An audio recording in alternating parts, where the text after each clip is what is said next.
मध्य प्रदेश विधानसभा में आज प्रदेश का बजट पेश होगा। वित्त मंत्री जगदीश देवड़ा साल 2022-23 का बजट पेश करेंगे। बताया जा रहा है कि इस बार बजट 2.5 लाख करोड़ से ज्यादा का हो सकता है। वहीं सरकार इस बार बच्चों के लिए अलग से बजट पेश करेगी। ये पहली बार होगा जब बच्चों के लिए बजट पेश किया जाएगा।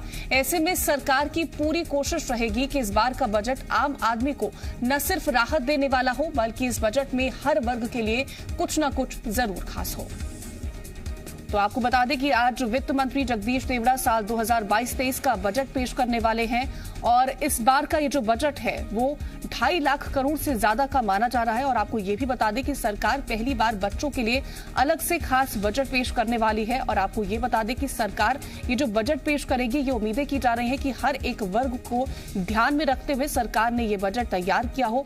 न सिर्फ ये आम आदमी को राहत देने वाला हो, बल्कि कुछ न कुछ खास हर एक वर्ग के व्यक्ति के लिए हो। तो सरकार आज बजट पेश करने वाली, आपको बता दें साल 2022-23 का ये बजट होगा, जहां पर मध्य प्रदेश विधानसभा का आज ये बजट पेश होने वाला है। व्यापारियों को भी बड़ी राहत सरकार की तरफ से दी जा सकती है। 2.5 लाख करोड़ से ज्यादा का ये बजट हो सकता है और बच्चों के लिए भी ये बजट खास रहने वाला है। ये पहली बार होगा जब बच्चों के लिए सरकार बजट लाने वाली है और सरकार की पूरी कोशिश रहेगी कि हर एक वर्ग के लिए कुछ ना कुछ खास इस बजट में रहे, क्योंकि आने वाले वक्त में जिस तरह से चुनाव है, सरकार का फोकस माना जा रहा है कि हर एक वर्ग को ध्यान में रखने का है। हर एक वर्ग को खुश करने की कोशिश भी सरकार की तरफ से की जाएगी, चाहे वो किसान हो, चाहे वो व्यापारी हो, चाहे वो स्टूडेंट्स हो। हर एक सेक्टर को ध्यान में रख करके सरकार ये बजट तैयार करेगी। तो हमने बीते दिनों सुना भी था कि जिस तरह से ये कहा गया कि जो किसान हैं उनके लिए भी ये बजट मीठा रह सकता है। तो आज जब बजट पेश किया जाएगा, हर किसी की नजर ये रहेगी, हर किसी की निगाह इस बात पर टिकी रहेगी आखिरकार उस पर सरकार ने कितना फोकस रखा है। महिलाओं की भी बहुत सारी उम्मीदें हैं इस बजट से। महिलाओं को सरकार ने किस तरह से राहत दी है, उसको भी देखा जाएगा।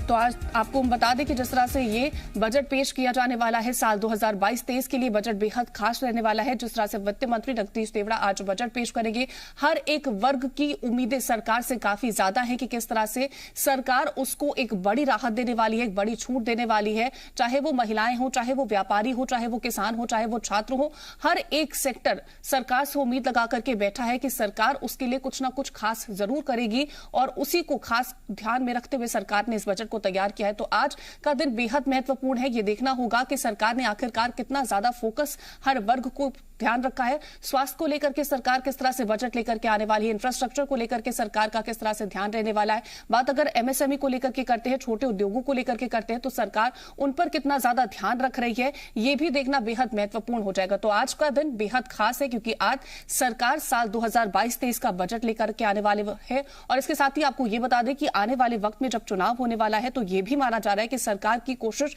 ये जरूर रहेगी कि हर एक वर्ग को खुश सरकार करे और उसी को ध्यान में रख करके सरकार जरूर ये बजट लाने वाली है। तो देखिए, स्वास्थ्य को लेकर के सरकार की तरफ से ये कहा गया है कि उनकी प्राथमिकता जरूर रहेगी कि स्वास्थ्य पर भी ध्यान दिया जाए।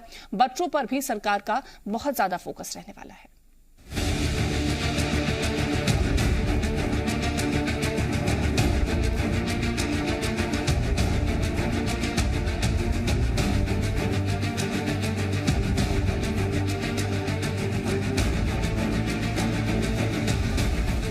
चंद घंटों के बाद शिवराज सरकार विधानसभा में साल 2022-2023 के लिए प्रदेश का बजट पेश करने जा रही है। लेकिन सवाल यह है कि इस बार के बजट में एमपी के लोगों के लिए क्या खास रहने वाला है। वित्त मंत्री जगदीश देवड़ा बजट पेश करेंगे। 2.5 लाख करोड़ से ज्यादा का बजट हो सकता है। पिछली बार 2,41,000 करोड़ था मध्य प्रदेश का बजट। इस बार बच्चों के लिए अलग से बजट होगा। हाल ही में कर्मचारियों का डीए बढ़ा दिया गया है। व्यापारियों को भी राहत की उम्मीद है। पिछली बार कोई नया कर नहीं लगाया गया था। चुनाव के लिहाज से इस बार का बजट लोक लुभावन हो सकता है। बजट से पहले एमपी के अलग अलग वर्गों ने सरकार से राहत की मांग की। मध्य प्रदेश के सभी ट्रांसपोर्ट व्यवसायियों को, ट्रक ऑपरेटर्स को बहुत उम्मीद है मध्य प्रदेश सरकार डीजल पे टैक्स की कमी लाए। डीजल चूंकि सीधा सीधा आम उपभोक्ता के साथ जुड़ा रहता है, डीजल सस्ता होगा तो आम उपभोक्ता की चीजें सस्ती होंगी। कारण आ रही है क्योंकि सब टैक्सेस ज्यादा हो रहे हैं, उसके कारण इसमें महंगाई ज्यादा बढ़ती जा रही है। पेट्रोल डीजल में वैट ज्यादा लग रहा है उसके बाद में बाहर सब दूसरे स्टेटों में सस्ता हो रहा है, तो गाड़ियां ऑलरेडी वहां से डीजल लेती आती है, कंज्यूमर बढ़ता है, तो उससे बेस्ट है कि वो अपने एमपी में भी सस्ता हो। फास्टैग से कोई सहूलियत हुई है? फास्टैग से सहूलियत हुई है, लेकिन सारे टोल में फास्टैग अनिवार्य होने चाहिए। मध्य प्रदेश में एक राजधानी भोपाल में जो बाईपास पे टोल टैक्स है, उस पे फास्टैग अनिवार्य नहीं है। अभी सरकार को सबसे पहले तो सारे टोल टैक्स पे फास्टैग अनिवार्य करना चाहिए। क्लास के लिए भी सरकार का इस तरह से ध्यान थोड़ा सा देना चाहिए। सरकार को कुछ ऐसे नियम या कुछ ऐसे वो लगाना चाहिए योजनाएं कि जिनमें मिडिल क्लास का भी फायदा हो। हमेशा या तो बिल्कुल जो लोअर क्लास के होते उनको होता है, या फिर एकदम हाई क्लास को तो खैर जरूरत भी नहीं होती है।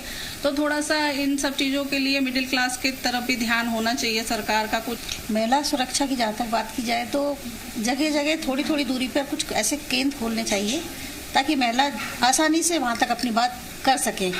या कुछ मोबाइल आजकल तो सभी डिजिटल यूज करते हैं, तो कुछ ऐप या इस तरीके से कुछ करना जाए कि हर कोई इससे सबको नॉलेज मिल सके।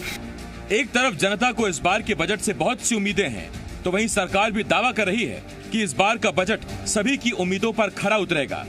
हर दृष्टिकोण से, चाहे रोजगार की बात आए, चाहे स्टार्टअप की बात आए, चाहे एमएसएमई के नए क्लस्टर की बात आए, चाहे टेक्नोलॉजी की बातें आए, इन सब चीजों में हम कोशिश यही कर रहे हैं कि ज्यादा से ज्यादा जनहितैषी बजट बने। सरकार के अपने दावे हैं तो दूसरी तरफ विपक्ष की अपनी चिंता। विपक्ष को आने वाला बजट अभी से निराशाजनक नजर आ रहा है। मध्य प्रदेश की विधानसभा में प्रस्तुत होने वाले मध्य प्रदेश के बजट पर सभी की निगाहें लगी हुई हैं, चाहे वो नौजवान हो, चाहे वो किसान हो, चाहे बेरोजगार हो, चाहे गरीब दलित आदिवासी हो। क्योंकि ये देखा है कि पिछले 2-3 बजट में मध्य प्रदेश की सरकार ने, शिवराज सरकार ने कुछ नहीं दिया गरीबों के हक में, और ना ही कोई ऐसी विशेष योजनाएं दी जिससे कि गांव के किसान को, बेरोजगार युवक को या उससे कमजोर वर्ग के लोगों को या पिछड़े वर्ग के लोगों को फायदा हुआ हो। बल्कि देखने में आया कि शिक्षा के क्षेत्र में भी घटा दिया, स्वास्थ्य के क्षेत्र में भी घटा दिया, रोजगार तो मिला ही नहीं, उद्योग और रोजगार को भी कोई प्राथमिकता नहीं दी गई।